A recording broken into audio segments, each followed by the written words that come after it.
stats, là. Par exemple, près de 60% de leurs parents sont des employés de bureau, de la vente, du commerce, des techniciens, des vendeurs, des travailleurs manuels et des métiers de service.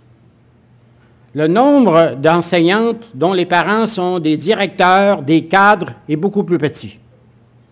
70% des parents des enseignantes, des futures enseignantes, n'ont pas été à l'université. Près de 30% n'ont qu'un secondaire, même davantage, si je me souviens bien. Donc, lorsqu'on regarde le tableau, on se rend compte d'une chose. Au Québec, l'enseignement demeure pour ces jeunes femmes-là une voie de promotion sociale. Pourquoi? Parce que si on compare l'enseignement, si elles deviennent permanentes dans l'enseignement, au statut de leur famille, on s'aperçoit que ces jeunes femmes-là vont faire des gains en termes de revenus, elles vont gagner un meilleur salaire que leurs parents, la plupart des cas, elles vont être beaucoup plus instruites que la plupart de leurs parents et vont avoir un boulot plus prestigieux que leurs parents. Mais j'attire votre attention sur un phénomène important. Dans les années 70, il y a eu une enquête au Québec par un groupe de chercheurs. Claude Lessard a été mêlé, il y était plusieurs, il y avait Valois, Valiquette, etc., qui ont fait le même genre d'études et qui arrivent aux mêmes conclusions que cette enquête-là qui remonte quoi, 2011-2012. Dans les années 60-70, c'est exactement le même genre de personnes qui devenaient enseignantes et enseignants. C'est-à-dire des femmes, des blanches, francophones dans le système français, et qui, en devenant enseignante, avaient un mouvement de mobilité sociale vers le haut. C'est-à-dire que la professionnalisation de l'enseignement n'a jamais changé depuis 40 ans le bassin de recrutement des enseignants. Il n'y a pas plus de garçons, il n'y a pas plus d'enfants qui proviennent des classes moyennes supérieures. Bref, une chose est certaine, le mouvement de professionnalisation n'a aucunement modifié la base de recrutement. On travaille exactement avec les mêmes types de clientèle en formation des maîtres qu'avec celles avec lesquelles on travaillait il y a 30 ou 40 ans. Donc, il y a une continuité. Mais l'enseignement en 2013, est-ce qu'il représente vraiment de nos jours une voie de promotion sociale pour ces jeunes femmes-là?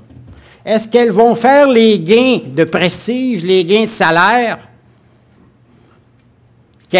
dont elles rêvent? Est-ce qu'elles vont vraiment se distinguer sur le plan de l'élévation sociale de leurs parents?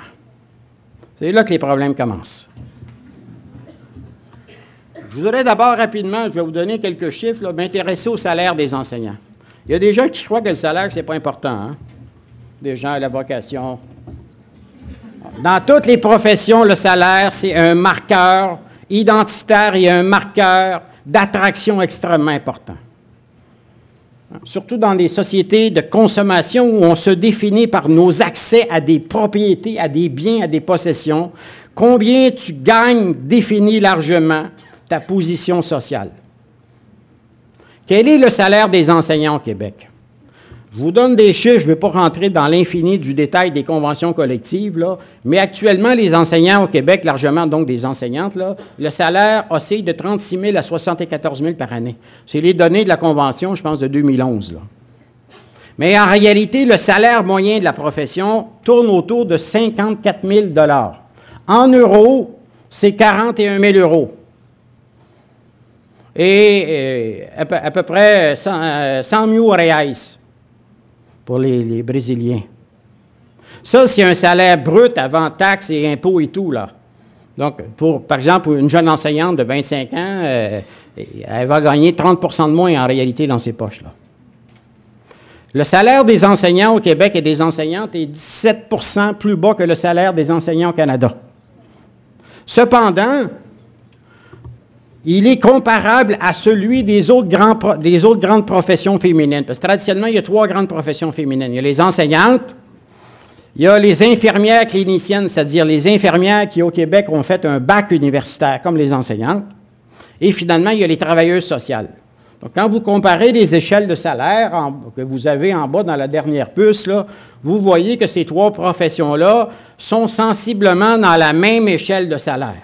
c'est une échelle de salaire typique des métiers de femmes, des professions de femmes, qu'on appelle souvent des semi-professions.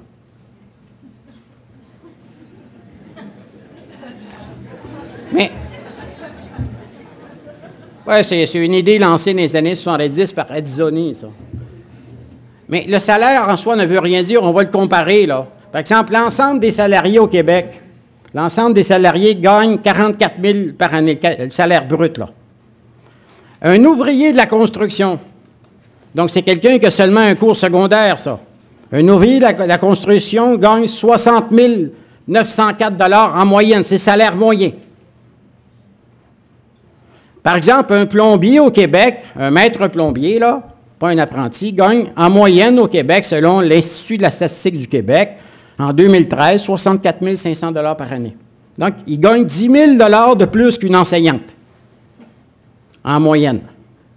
Dans les administrations publiques, donc c'est les administrations provinciales, municipales et fédérales, le salaire moyen de tous les fonctionnaires des administrations publiques, c'est 64 000 passés. Et ça, on ne parle même pas des enveloppes brunes, là. Dans les métiers de services professionnels, scientifiques et techniques, 66 000. Un policier de la Sûreté du Québec, c'est intéressant, là, c'est lui qui a attaqué les carrés rouges l'année passée, là. Il gagne 68 000 par année au bout de 3 ans. Donc, une enseignante, ça va prendre presque 10-12 ans avant d'atteindre le 54 000. Lui, au bout de 3 ans, il en gagne davantage. Un conducteur de bus de la Société des transports de Montréal gagne 54 000 $ après 3 ans seulement. Donc, il gagne de manière supérieure aux enseignants. Enfin, le salaire des professions universitarisées, c'est 70 000. Donc, tous ceux qui ont des diplômes universitaires gagnent en moyenne 16 000 $ de plus que les enseignantes. Bref, lorsqu'on tient compte de l'inflation, on s'aperçoit que le salaire des enseignants québécois, et donc des enseignantes, stagne depuis les années 80. La rémunération offerte par cette profession n'est pas très attractive pour les jeunes universitaires, car ce n'est qu'après plusieurs années d'ancienneté que le salaire s'élève pour être plafonné rapidement. De manière générale, en 2013, l'enseignement n'offre pas un modèle de carrière très dynamique pour les jeunes universitaires, les promotions sont inexistantes, les salaires plafonnent après 15 ans d'ancienneté, la formation continue n'est plus récompensée, l'investissement professionnel, innovation, créativité, résultats, durée du temps de travail n'est guère valorisé dans le système. Que tu travailles 35 heures ou 65 heures, c'est le même salaire. Bien sûr, il y a un prix de consolation dont on peut parler, on entend souvent parler dans les journaux. On se dit qu'au moins les enseignants, même si elles ne sont pas payées comme de véritables universitaires qui ont fait 10 années d'études, au moins elles ont des longues vacances et elles ont la sécurité d'emploi. Mais en réalité, seulement 55 % des enseignants et des enseignantes de la province de Québec profitent de ces avantages. Rapidement, sur le marché du travail enseignant. Il me reste 10 minutes.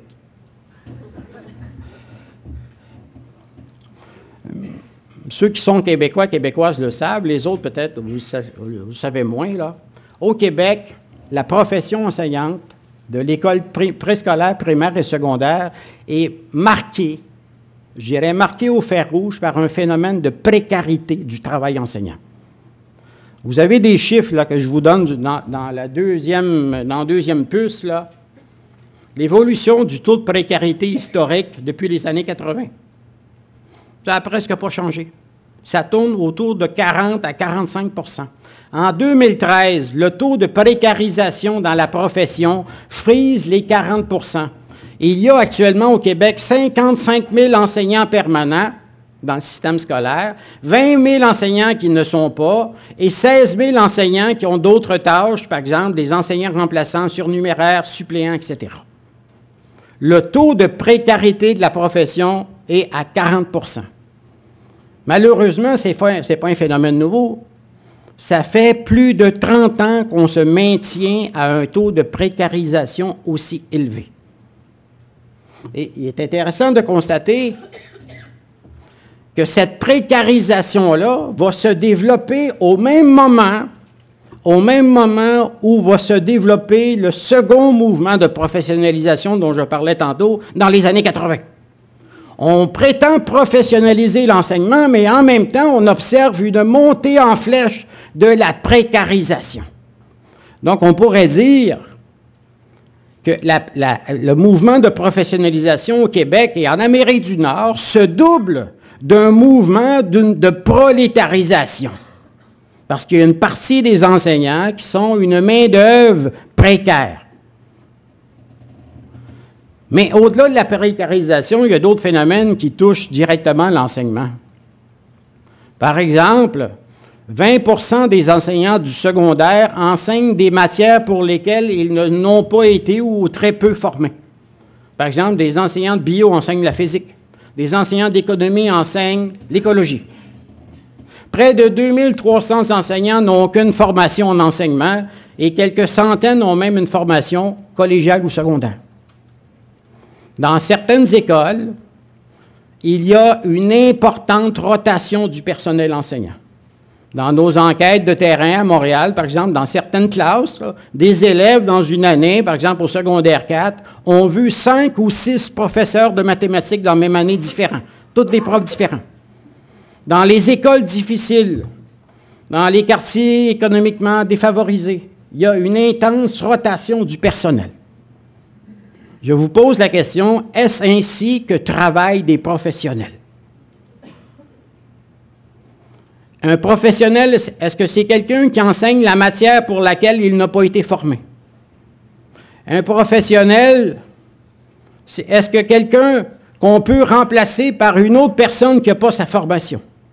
Il semble que oui, on le fait ici. Est-ce qu'un professionnel ne devrait pas se soucier de l'apprentissage des élèves? Mais comment ça se fait qu'il tourne comme ça? Donc, il y a un doute sur la qualité même de l'activité professionnelle dans l'organisation du travail des enseignants. Et là, ce que je vise ici, ce n'est pas du tout les enseignants et les enseignantes, c'est l'organisation du travail dans les écoles qui engendre ces effets pervers-là. Je vous posais la question tantôt, est-ce que l'enseignement est devenu un travail plus attractif? Est-ce que c'est une profession qui attire les jeunes et les jeunes femmes, les jeunes universitaires? Est-ce qu'on a le goût d'y entrer? Malheureusement, ce qu'on constate, c'est que les gens ont plutôt le goût d'en sortir. Alors, c'est ce qu'on appelle le décrochage enseignant. Depuis au Québec, depuis une dizaine d'années, plusieurs enquêtes. Je ne vais pas toutes les citer, Woolford, Carsanti, Tardif, Macou-Morera, Soares, etc. Il y en a plein sur le phénomène du décrochage enseignant. Un de mes étudiants a fait un mémoire de maîtrise superbe là-dessus avec des entrevues auprès d'enseignants décrocheurs. Les chiffres sont ahurissants. On peut se consoler en disant que c'est pire ailleurs. Hein. Aux États-Unis, le taux de décrochage, c'est 1 enseignant sur 2 au bout de 5 ans. Aux États-Unis, 1 enseignant sur 2 quitte la profession. Est-ce que vous imaginez le coût social de ce décrochage-là? Parce que former un enseignant, une enseignante, ça coûte cher, hein, c'est 17 ans de scolarité. Et au bout de quelques années, ils quittent l'enseignement. Au Québec, c'est le même phénomène. On parle d'un taux de décrochage d'autour de 20 %. Dans l'étude d'Oulford, une des récentes 2013, 1 enseignant sur 4 pense quitter l'enseignement dans les 5 prochaines années.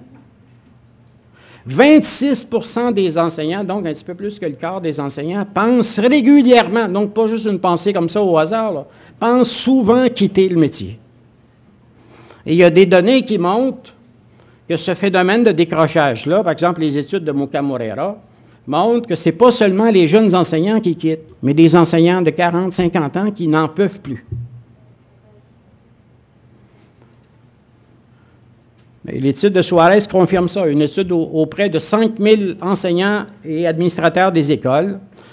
40 % ont déclaré qu'ils quitteraient immédiatement l'enseignement et prendraient leur retraite si c'était possible. C'est des données qui font peur, hein? J'avais commencé ma présentation en vous posant des questions. Les enseignants sont-ils légitimement payés comme des professionnels après 17 ans de scolarité? L'enseignement est-il devenu une profession plus attractive dans laquelle on désire faire carrière? Malheureusement, aux deux questions, c'est non et non. On observe depuis les années 80 une détérioration de la condition enseignante, aussi bien en termes de rémunération, de sécurité d'emploi, d'organisation du travail et du rapport au métier, le décrochage. Les conditions de travail des jeunes enseignants et enseignantes au Québec sont, à mon avis, anti-professionnelles. Pour moi, ce qui se passe dans le monde de l'enseignement, les phénomènes que je viens de vous décrire brièvement, entrent en résonance avec un phénomène plus vaste qui est celui de l'échec scolaire, du décrochage des jeunes de l'école publique. Une école publique malade, une école publique attaquée de toutes parts, une école publique mise sous pression, une école publique menacée de déclin, engendre une profession enseignante et une condition enseignante comme celle que je viens de vous décrire. Le poids qu'on attache à nos enfants au Québec, le prix qu'on estime nos enfants et l'éducation de nos enfants se reflète dans le traitement qu'on accepte d'accorder aux enseignants. La façon dont on traite la profession enseignante est à l'image de la façon dont on traite une grande partie des enfants au Québec, c'est-à-dire très mal. Merci.